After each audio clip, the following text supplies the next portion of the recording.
the STD that keeps most contestants from competing on The Bachelor. Los Angeles Times staff writer Amy Kaufman's new book, Bachelor Nation, Inside the World of America's Favorite Guilty Pleasure, Dutton, out March 6, pulls back the velvet curtains on one of the highest-rated reality shows on television, ABC's The Bachelor. And it's not all rose petals and champagne flutes. Kaufman reveals that the show's supervising producer, Scott Jeffress, would motivate the other producers with cash, keeping a wad of $100 bills for anyone who delivered the goods. The first producer to get tears? $100. You get The Bachelor to make out with the right girl. $100. Catch a chick puking on camera? $100. The conditions in the Bachelor mansion set the stage for a chaotic, stressful environment. Contestants sometimes sleep 12 to a room in bunk beds, and they aren't allowed to leave the property, listen to music, read books or magazines, work out or catch up on the news. It's all part of a well-designed producer strategy called the bubble, writes Kaufman. Inside the bubble, all that matters is the show. But how do you get into the bubble? In this excerpt, Kaufman reveals who gets on The Bachelor. After filling out an extensive application and submitting 5 to 15 pictures of themselves, applicants must produce a well-lit video of themselves dressed as if going to a nice dinner, showing off their apartment, their pets, and talking about what their ultimate fantasy date would be. If the producers decide they're interested in a potential contestant, that person would be invited to come to LA for one of 2 final audition weekends, all expenses paid, to meet the production team in person. A 150-question personality test is filled with multiple choice and true or false questions. Do you have out-of-body experiences? Do you think you can control things with your mind? Have you ever wanted to kill someone? Some of these questions would be asked several times, with different wording. The next day, a Saturday, they would be escorted to a room to have a one-on-one interview with a producer. There would likely be candles and mood lighting. After 20 minutes of speaking with the producer privately, they would be walked to an adjoining room, where they would be greeted by roughly 24 producers sitting stadium-style. The producers would have the potential contestants sit down and would start asking them questions, rapid fire. Had they watched the last season of The Bachelorette? Did any of the guys stand out? What were they looking for in a man? What was their dream job? If they could have that dream job if they cut off one of their limbs, would they do it? Would they rather have a DDD breakup or write a cover story for Vogue? Just as the questions started to become more outlandish, the producers would wrap up the session and a handler would take the person to meet with the show's therapist. From 2002 through summer 2017, that was Dr. Catherine Selden. We lose a lot of great potential characters because we're so tough and stringent. Anyone who has any sort of borderline personality disorder or instability. We just can't take the risk. According to the California Board of Psychology, Selden is a state-licensed psychologist who graduated from Pepperdine University and has no disciplinary actions against her license. She was always made available to contestants throughout the season. She was not a presence on set but emerged any time she was requested, and cast members were supposed to meet with her after they were eliminated. But contestants were first acquainted with Dr. Selden during the casting process.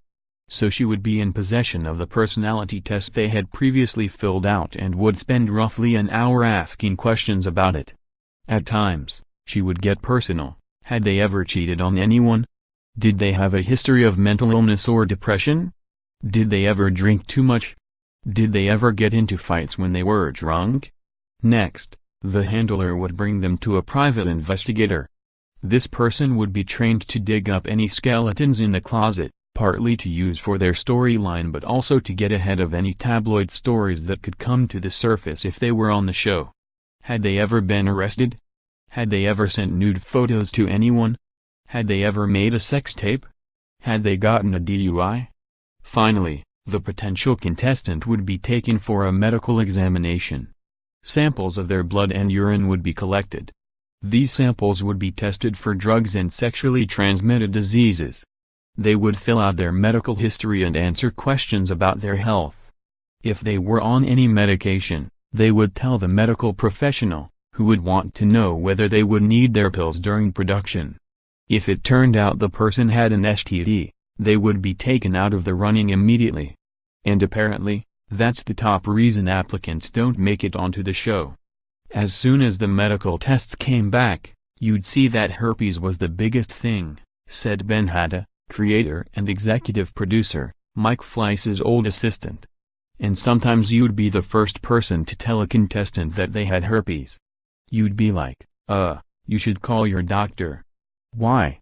We're not going to be able to have you on our show, but you should call your doctor. Then they'd realize they'd been denied from The Bachelor and now a bunch of people knew they had herpes.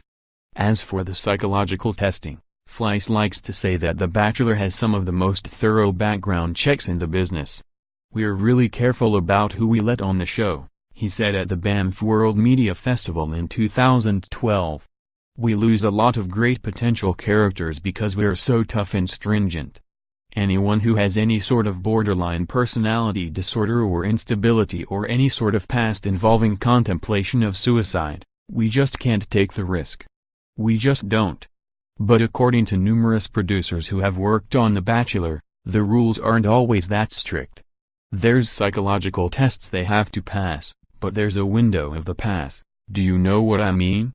Insinuated Michael Carroll, the producer who got so close to contestants that he even crashed in their rooms occasionally. You'd know there'd be a possibility of someone being kind of unhinged, like, she passed, but just barely. You can see it at the casting events during the interviews. Oh, this chick is going to go f***ing nuts. She's amazing. Say, for example, Carol told a woman to describe her first love.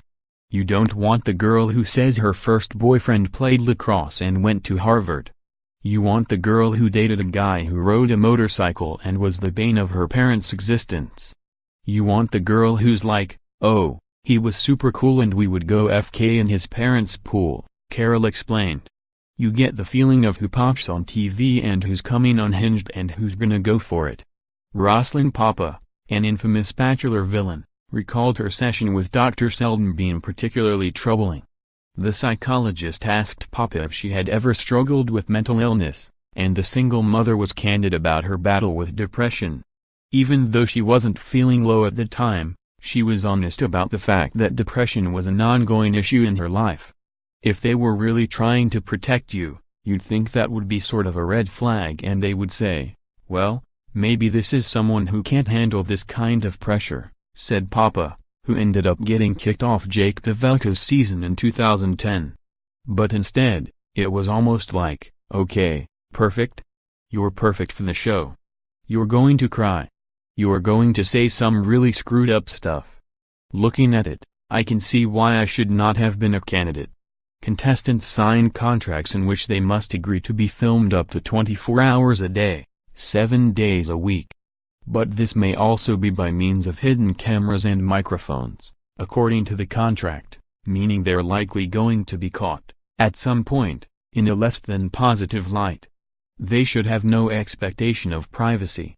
Furthermore, because this is a reality show, contestants must acknowledge that elements of surprise will be included. They must be prepared for anything, including twists and surprises.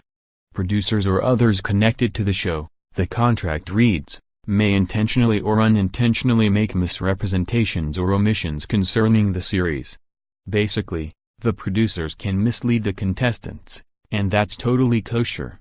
And then there's this clause, I understand, acknowledge and agree that producer may use or reveal personal information which may be embarrassing, unfavorable, shocking, humiliating, disparaging, and/or derogatory, may subject me to public ridicule and/or condemnation, and may portray me in a false light.